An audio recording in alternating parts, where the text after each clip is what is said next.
tal amigos? ¿Cómo están? Vamos a iniciar un programa más de Hábitat 2030 y hoy vamos a tocar un tema pues muy importante porque tiene que ver con una ley de residuos sólidos que recientemente se publicó en el estado de Quintana Roo.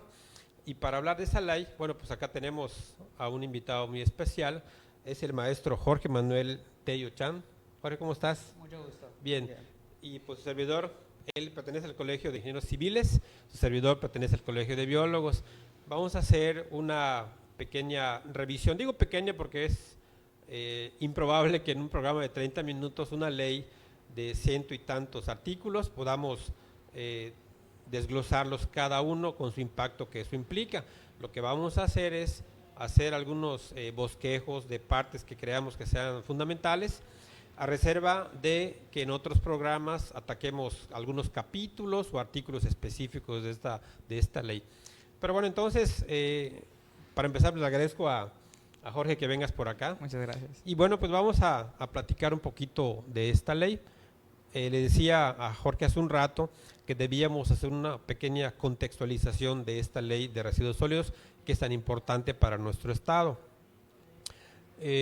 Para empezar, tengo que decir que esta ley se emite más o menos el 19 de junio del mes pasado y pues esta ley tiene un articulado que hay cosas que nos parecen interesantes, de ahí que decidamos hacer un programa de este tema. Quiero decirles, por ejemplo, que esta ley tiene en su clausulado cuando menos unos 4 objetivos importantes. Hice mi acordeón, Juan, Jorge, hice mi acordeón, vamos a proceder a leer, no me la sé de memoria. Claro. Pero bueno, vamos a platicar de algunos aspectos interesantes. Por ejemplo, el artículo 2 de esta ley de residuos sólidos habla de lo siguiente en el tema del objeto. Dice, regular la gestión integral de los residuos con un enfoque de economía circular. Ese concepto de economía circular lo vamos a abordar quizás más adelante. Circular y ciclo de vida. 2. Fomentar la sustitución por productos retornables, así como la prohibición de aquellos productos que causan un impacto ambiental considerable. Ahí hay 2 elementos que vamos a platicar. Un tercer elemento dice, el manejo integral de los residuos sólidos urbanos, bioresiduos, residuos de manejo especial, residuos peligrosos de competencia local. El inciso D dice, la prevención y evaluación ambiental de sitios de disposición final de residuos es muy importante. Y también me parece muy importante el último, que es el inciso E, dice, la valoración de residuos, principio de responsabilidad compartida y extendida de los distintos sectores. Este inciso E, Jorge, lo vamos a quizás a desglosar un poquito más adelante, porque me parece que son las pequeñas grandes diferencias que esta ley tiene. Pero entremos en materia, Jorge, y yo de entrada te preguntaría, tú ya leíste la ley, ya le diste una lectura de tu enfoque como ingeniero civil, y te pregunto, ¿qué opinión te merece esta ley? ¿Cómo la ves? Pues mira, para empezar, a diferencia de la ley anterior, son unas cuestiones a lo mejor más aterrizadas en un contexto ambiental que pudieran llegar a cambiar. Como bien lo mencionabas, en el inciso E, que va en torno a una responsabilidad, ahí está la clave en esta diferencia, la responsabilidad. De manera general y de manera personal, pues yo el objeto de la ley la veo bastante acertado, muy correcto, que de manera general busca una gestión integral de los residuos.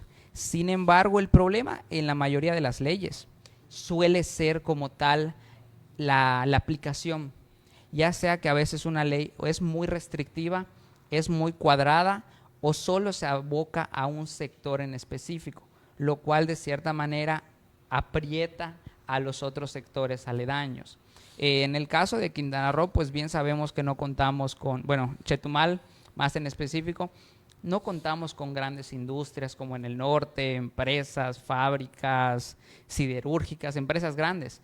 La mayoría de la industria o pequeño comercio que tenemos son hoteles, restaurantes, una que otra empresita, y esos también están sujetos a la gestión integral de residuos, pero de cierta manera, a mi punto de vista, apretan mucho a ese sector, que la ley, como mencionaba, es muy correcta porque pues busca un desarrollo sustentable, ecológico y en pro del ambiente, ayudando también a la economía circular para generar ingresos, recursos. Y acá siempre nos topamos con un término erróneo.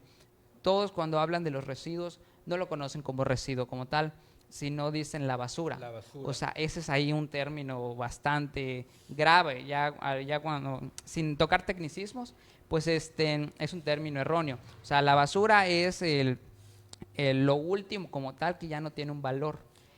Precisamente ese concepto que decíamos de economía circular, que lo hemos platicado en este programa en otros momentos, es interesante porque marca un vire, un cambio de cómo utilizar, reciclar o reusar lo que se llama basura.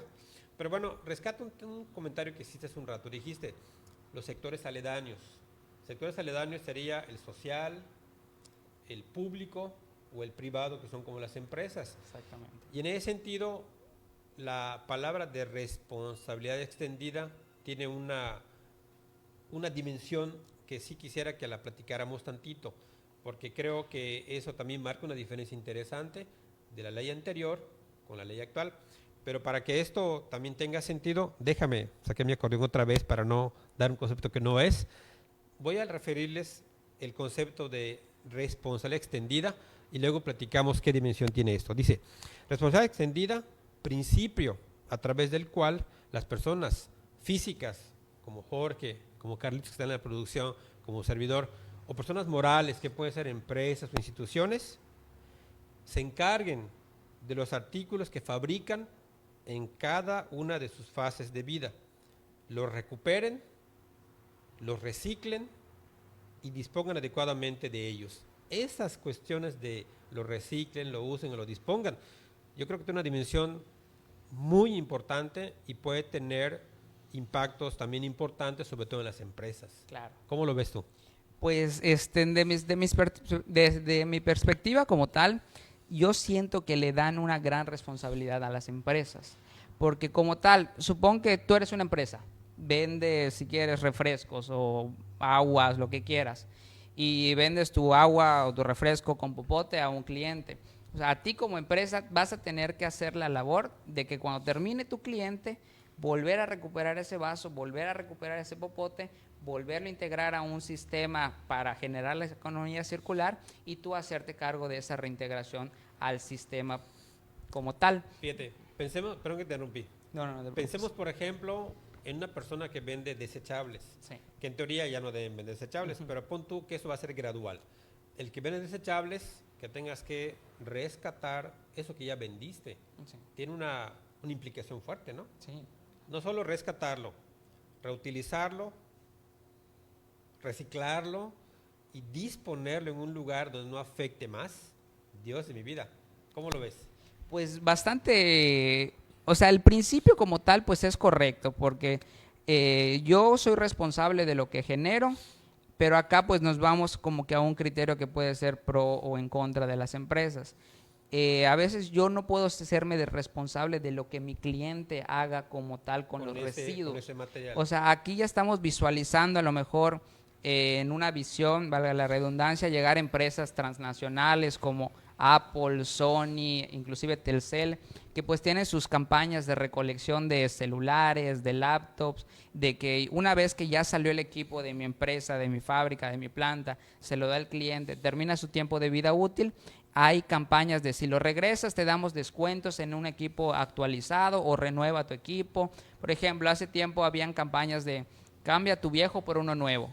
En la cuestión ahí era más por cuestiones de energía. Por Exactamente, ejemplo, ¿no? era más cuestiones energéticas. Claro. Sin embargo, más eficiente con la energía exactamente. que usas. Cuando hay lavadoras, electrodomésticos que ya no te sirven, pues los terminas viendo en terrenos baldíos. O sea, al final es como que una especie de eso, pero mal ejecutada a lo mejor hace tiempo. Y ahorita sí estaría bien porque es un proceso no solo de reutilización, hay procesos de coprocesamiento también, pero implican a que una empresa que se dedica a lo mejor a un giro en particular vaya a tener que tener toda una nueva infraestructura, una nueva logística y planeación tendrá que invertir para realizar esas acciones. Tendrá que usar recursos humanos para ello. Bueno, abre la puerta a muchas cuestiones, Sí. ¿no? Fíjate que ahorita podemos ya que estamos avanzando en la evolución de las preguntas y la información, creo que es momento para decir el concepto de economía circular. En países de Europa eso ya no es nada nuevo. Holanda, por ejemplo, suele reusar, por ejemplo, sus jeans, Sí. por dar un ejemplo, ¿no? Y también aquí hemos dicho en su momento que no es lo mismo reciclar que reusar. Sí. Reciclar implica, por concepto, que el activo, el material que estemos hablando, tendrá un procesamiento de transformación. Sí. Y en el caso de la reutilización o el reuso, pues simplemente es tomar lo que ya se tiene sin ninguna transformación y usarlo de nuevo, ¿no? Exactamente. Bueno, el tema es que el concepto de economía circular pretende reincorporar eso que le llamamos basura, que es un residuo, al proceso productivo, que se vuelva a usar, que tenga valor y que ahora sí que la basura o las excretas de ese activo sean los menos. Se supone que con eso ganamos en economía, invertimos menos, etcétera, etcétera. Pero bueno, acá es importante decir esto porque entonces todo lo que estamos diciendo ahorita, que tiene que ver con un concepto de política del uso del residuo sólido, beneficia, como tú bien dices, como política. En concepto es correcto. Yo lo que estoy planteando acá desde que inició el programa es las implicaciones que esto pueda tener, porque habrán muchos usos y costumbres en lo social, en lo gubernamental o en lo privado, que tendré que cambiar porque la ley te lo está diciendo, ¿no? Claro. Sí, sobre esta parte es, por ejemplo, una analogía que podríamos usar es a quién se le repercute más. O sea, si nos vamos a estas cuestiones de los cambios que se hicieron en la ley y que las empresas ahora deben ser responsables de sus residuos posterior a la entrega y utilización y tiempo de vida después, sí le generan responsabilidades, pero ¿le generan de verdad algún beneficio? Es ahí donde estás ahorcando como tal al empresario, de que si solo le estás poniendo restricción y ahora tienes que ponerle restricciones posterior a que saquen sus productos, que también debe ser responsabilidad del usuario como tal, porque acá nos vamos a la parte de yo agarro un refresco, un vaso desechable, un popote, lo tiro en la puerta de mi casa, después de haberlo comprado en la tiendita o de algún restaurante, y todo se va a la coladera y se empieza a tapar la coladera. El día de mañana llueve y la coladera está tapada y se inunda mi casa. Yo ahí como usuario digo, no, es que el gobierno no hace su trabajo. Y el gobierno lo que hace pues es culpar a las empresas por el uso indebido que le dio un usuario final a sus productos. Es decir, acá entonces lo importante es que no vayamos a generar un cuello de botella o un embudo en la relación entre los sectores. Sí. Y hablando de esto, déjame parafrasear un poco lo que dice el artículo 9 de esta ley de residuos sólidos, que tiene que ver con la competencia de las autoridades, en este caso pueden ser municipales. Dice, formular, ejecutar, evaluar y actualizar los programas estatales y los subprogramas y demás instrumentos de política para la gestión integral y la economía circular de los residuos.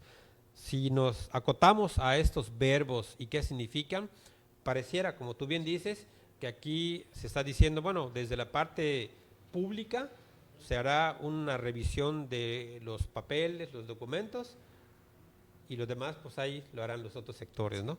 Pareciera eso.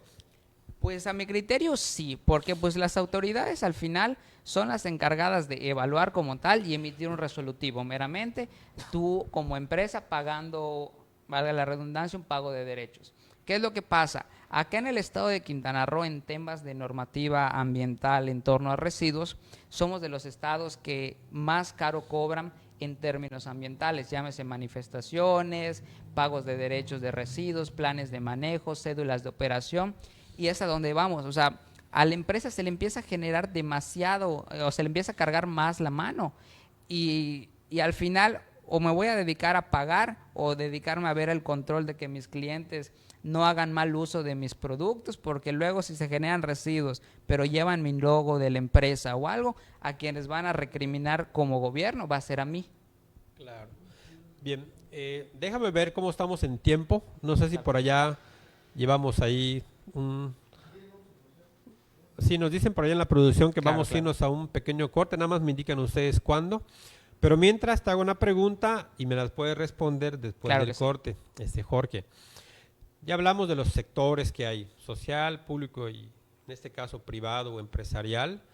Ya hablamos de la responsabilidad que tiene cada uno de ellos, más o menos lo hemos platicado, pero ahondemos un poco más en esto, ¿no? En relación a otros estados o a otras ciudades donde has podido viajar, ¿tú cómo ves el tema de la responsabilidad del sector social, es decir, de la población en el tema del uso de los residuos sólidos? ¿Cuál es tu opinión al respecto? Puede ser con lo que has visto en Chetumal o lo que pudieras tú comparar a lo mejor con otras ciudades. Claro. Entonces, si quieres, me respondes esa palabra después de un corte. Vámonos a un Claro corte que sí. y ahorita regresamos, Jorge. Muy bien. Con las festividades patrias próximas a celebrar, el oficial mayor del gobierno del estado dio una noticia que para muchos chetumaleños no fue de su agrado, y es que la celebración de Fiestas Patrias Chetumal se realizará sin venta de bebidas alcohólicas en los alrededores del Palacio de Gobierno. Por ello, el equipo de Pulso Sur Noticias salió a las calles a preguntar la opinión sobre esta nueva medida preventiva que busca evitar que se presenten incidentes relacionados con el consumo de alcohol, como ha ocurrido en ediciones pasadas. ¿Y usted qué opina de que el día 15 no vaya a haber venta de alcohol en la explanada? Pues una parte estaría bien y otra parte no, porque así los acostumbraron a todos los quintanarrenses a festejar con licor, ¿no? Pero por otro lado, pues no, porque van niños, a eso van, ¿no? A ver las tradiciones de que tenemos, que es el 15 de septiembre, ¿no? Sobre el grito. Y pues no debe de ver. Hay gente que se accede también a tomar, o sea, no se mide. Yo creo que una parte es mejor quitarlo, porque es familiar, ¿no? Pues me parece bien, es muy correcto. Eso solo viene a alterar la tranquilidad del pueblo. Yo creo que para festejar esos días no es necesario recurrir a bebidas embriagantes. Es mi punto de vista. Pues eso es algo que, pues bueno, quizás no lo vendan ahí, pero pues obviamente que en las casas la gente pues no respeta esa disposición del gobierno. Me parece perfecto. ¿Por qué? Porque hay menos agresión con la gente, convive sanamente y pues menos, ¿cómo le diré? Pues la gente anda más consciente de lo que hace, por eso. Estoy muy de acuerdo. En ese aspecto sí, porque yo creo que es un día muy patriótico para todos nosotros como mexicanos, y eso la verdad, yo siento que el alcohol pues en casa para evitar problemas de todo tipo, y más si hay niños allá en la explanada. Sí, estoy muy de acuerdo en eso. Sí opino que sí debe de ser así, porque es una fiesta patria, fiesta familiar para celebrar, no para tomar. Yo siento que si se va a hacer, que se haga en los centros nocturnos, bares o en los domicilios ya preparados, pero en la explanada no debe de ser. Pues para mí me parece una muy bonita y muy razonable, sobre todo muy madura decisión de parte de las respectivas autoridades, porque hay gente hoy en día que no sabe manejar ese tipo de bebidas. Pulso Sur, el canal de la capital. Bien, pues seguimos acá en Hábitat 2030 con Jorge Manuel Tello Cham, compañero colega del Colegio de Ingenieros Civiles acá de Quintana Roo, y acá de su parte el Colegio de Biólogos también de Quintana Roo. Decíamos, Jorge, el tema de cómo ves tú la responsabilidad compartida entre los sectores. En este caso me refiero básicamente a la población, al sector social, a la población, a los habitantes. ¿Cómo ves ese tipo de responsabilidad? Dado que, por ejemplo, en Mérida, que conoces muy bien tú, y yo también conozco en parte, hay un esquema diferente de cobros y aquí no, pero dame tu opinión, es lo que quiero saber en este momento. Claro. Por ejemplo, acá mi perspectiva, a veces uno como sociedad uno piensa siempre que la culpa siempre para todo es el gobierno. Para el gobierno, pues para quedar bien con la parte social, aprieta al empresario, porque pues el empresario es quien produce o da el servicio o el bien como tal, pero quien lo consume es el usuario, que es el público en general. Acá una perspectiva es más que nada romper usos y costumbres. Eso es lo más conflictivo en torno a esto. Bien sabrá que hace un tiempo tuvimos un conflicto grande de basura porque no se daban abasto el relleno, los camiones, teníamos la basura amontonada en las casas, pero como sociedad en algún punto hicimos algo como para apoyar o más que quejarnos. Como comentabas, por ejemplo, acá yo sé que no se cobra la basura. Un cáncer que puedo decir que se tiene como sociedad son los subsidios que el gobierno le da a las personas. Llámese, por ejemplo, en agua potable, que ahorita todos nos quejamos de Capa, que no sé qué, pero pues eso lo hace Capa porque en su momento no todos pagan lo que deberían pagar de agua, pagan un porcentaje de lo que se debería pagar. Y en el torno a las basuras es prácticamente similar. Si todos pagáramos, pon tú, hasta 10 pesos mensuales o hasta 20 pesos mensuales, que en Mérida es una cuota mensual que se paga o la puedes pagar anual, tuviéramos un mejor sistema eficiente, unas rutas, que se dieran las licitaciones a empresas dedicadas o externas a gobierno, o sea, que no dependamos de gobierno, la recolección de basura, sería otro aire que tuviéramos. Pero como tal, si el día de mañana viene algún candidato que dice, voy a proponer que se nos va a cobrar una cuota para que tengamos un mejor, seguro no gana ese candidato, más eficiente, el mejor, vamos a tener 4 días a la semana la recolección de basura, vamos a clasificar la basura, nadie va a votar por él, porque ya estamos mal acostumbrados a depender únicamente del gobierno. Claro, bien lo dices, es un tema de conciencia y creo quizás también por eso el interés de aquí abordar ese punto, porque de repente todos somos buenos para opinar y pero de repente, como dicen allá, eres candil de la calle, oscuridad de tu casa, ¿no? Y bueno, es conciencia, te lo digo porque mi persona en particular, yo viajo con frecuencia a Mérida, cada mes, mes y medio. Y como que cambias el chip, llegas a Mérida, separas tu basura, la sacas el día que dijiste, se paga lo que tienes que pagar, me regreso. Y acá, pues agarro el esquema que me dan. Sí. Es decir, no estamos acostumbrados a que haya un cobro por la basura. Quizás acá el tema es, y es un tema de debate, por cierto, y no lo vamos a terminar hoy, por cierto, también, es un tema del huevo y la gallina. ¿Qué es primero, no? Sí. Casi siempre la gente espera que tú hagas el primer paso para que yo dé el segundo, y así nos llevamos bien, ¿no?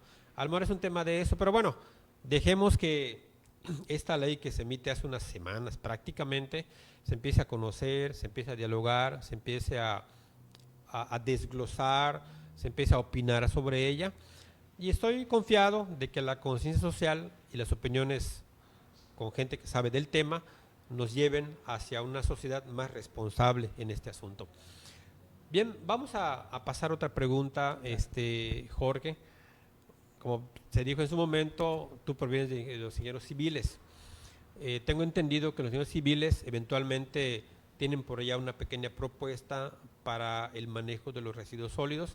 De ahí un poco también el interés de acercarlos al programa para que la comenten. Entonces, si quieres tú platicarnos de este tema, cómo lo han analizado ustedes, qué propuesta traen, y seguramente algo valioso podemos acá opinar para la gente.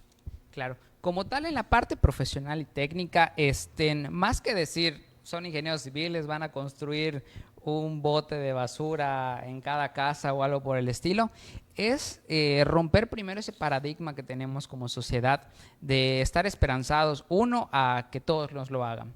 Y en torno a eso, por ejemplo, hacer conciencia, hacer campañas de separación de basura. O sea, nosotros solo tenemos el contexto general de que hay 2 clasificaciones, orgánico e inorgánico, y ahí muere. Pero pues hay subclasificaciones de cartón, vidrio, PET, hay 7 tipos de plásticos.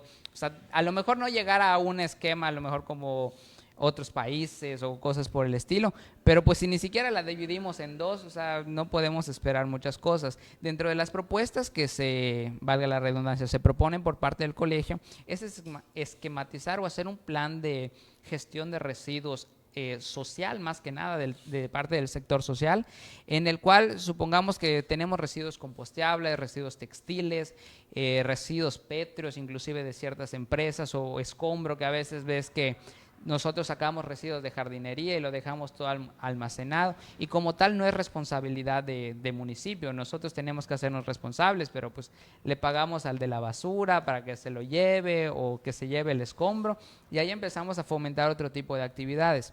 De la propuesta más que nada es que hay una organización segmental, como en Mérida, por ejemplo, que pasan 2 días por la basura orgánica, por la cuestión de la putrefacción, y 1 día a la semana por lo inorgánico. A lo mejor ver una subclasificación que se nos adecue más al estilo de vida que tenemos acá a Chetumal, que podría ser similar, pasar 2 días por los residuos inorgánicos o uno inorgánico, buscar una variante para que también rompamos ese esquema. Pero creo que lo más difícil sobre esta propuesta es romper sobre los paradigmas de la sociedad, que es bastante pesado. Creo que ahí habría que enfocar un poco las baterías, tal vez, ¿no? Bien, nos quedan por allá unos 5 minutitos. Yo sí quisiera decir que de la ley hay cierto tipo de residuos de los cuales habla la ley, y para que se vayan preparando los que viven en Chetumal, en este caso en general en Quintana Roo, que sepan de cuáles residuos está hablando la ley. Está hablando de productos prioritarios, así lo maneja en el artículo 8. Estamos hablando, por ejemplo, de aceites lubricantes para los que tienen talleres mecánicos, aparatos eléctricos, por ejemplo, y electrónicos, periódicos, revistas, envases y embalajes, medicamentos, neumáticos, pilas, baterías, plaguicidas e inclusive vehículos. Esos residuos sólidos son a los que se refiere la ley, básicamente para que los que manejan o hacen un uso de este tipo de residuos pues sepan más o menos cómo va la cosa. Vamos a finalizar, Jorge, y plantearte una pregunta genérica como fue la primera que te hice. De manera general, como que qué debilidades puedes tú verle a esta ley, porque seguramente pues todas las leyes son perfectibles, ¿no? En la aplicación iremos viendo cómo se pueden hacer perfectas o lo más perfectas posibles. Pero bueno, dame tu opinión en ese tema entonces. Claro, entre las debilidades como tal, pues yo el objeto de la ley lo veo correcto. A lo mejor yo en la debilidad lo veo como en la aplicación, que puede ser muy tajante ahorita para el sector empresarial, que pues si ves bien, o sea, acá en Chetumal pues tenemos el concepto de que si no trabajas en algún restaurante o en algún hotel, pues terminas poniendo un negocio ajeno a algo, y ahora si tu negocio, si tu tallercito o algo te estipula como micro, pequeño, gran generador, vas a tener que estar sujeto a planes de manejo, vas a tener que hacer más pagos.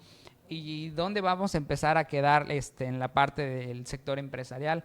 Digo, yo siento que en la debilidad es que solo está atacando más que nada al sector empresarial, porque la parte social sí es importante, pero en ningún lado como tal se resalta como tal la parte de que se le van a poner multas a los que no clasifiquen su basura, por ejemplo, que sería parte de un sistema integral de corrección. Que ese aspecto como que queda exento. Sí. O no se es muy enunciativo en ese tema. ¿Así Sí. lo ves tú entonces? Sí. ¿Y en general alguna otra debilidad que tú estés percibiendo por allá? Pues más que nada o principalmente son esas cuestiones, y que te digo, al final, por ejemplo, los pagos de derechos o cuestiones de condonación o fiscalización, por así decir, no hay ningún beneficio para las empresas como tal, más que, pues ya cumplió, pues ya pagó, ya hizo su plan de manejo, ya gastó 30,000 pesos en su plan de manejo, le pagó al gestor ambiental para que le haga los planes y demás. ¿Y qué beneficio obtiene la empresa más que perder una gran cantidad de dinero por llevar correctamente, conforme a la ley, sus residuos? O sea, no hay ningún beneficio para los empresarios más que, pues pueden obtener un certificado verde por la Secretaría, por la PPA, por alguna entidad como tal. Pero ¿de qué les sirve como tal solo tener el logo si no les da como tal posteriormente una prestación extra como empresarios que los motive a ya no tener que hacerlos porque la ley lo dice, sino porque una es conciencia ambiental, mejora de todo, y pues les trae beneficios aparte? Claro, es decir, si el gobierno también se centrara en la estimulación fiscal, exactamente, donde a lo mejor deduzcan impuestos de ese servicio extra que dan o que tienen ahora, y de alguna forma equilibrar un poco las responsabilidades, ¿no? Tanto de la parte social como de la parte empresarial, y no se diga de la parte pública que tiene que ver por la difusión de este tema. Como dijimos en su momento, Jorge, el programa es muy corto, el tema es muy vasto y complejo. No era el objetivo dilucidar los temas todos hoy. Yo creo que vamos a hacer un segundo o tercer programa de este tema. Apenas si alcanzamos a avanzar por ahí del artículo 8 más o menos, ¿no? Habrá muchos más. Pero bueno, Jorge, te quiero agradecer tu asistencia al programa. Y como Colegio de Ingenieros Civiles y como Colegio de Biólogos, pues vamos a hacer creo que un foro con más personas para también escuchar otras opiniones. Te agradezco tu presencia y estamos acá, pues amigos, pendientes para un siguiente programa de Hábitat 2030. Que la pasen bien.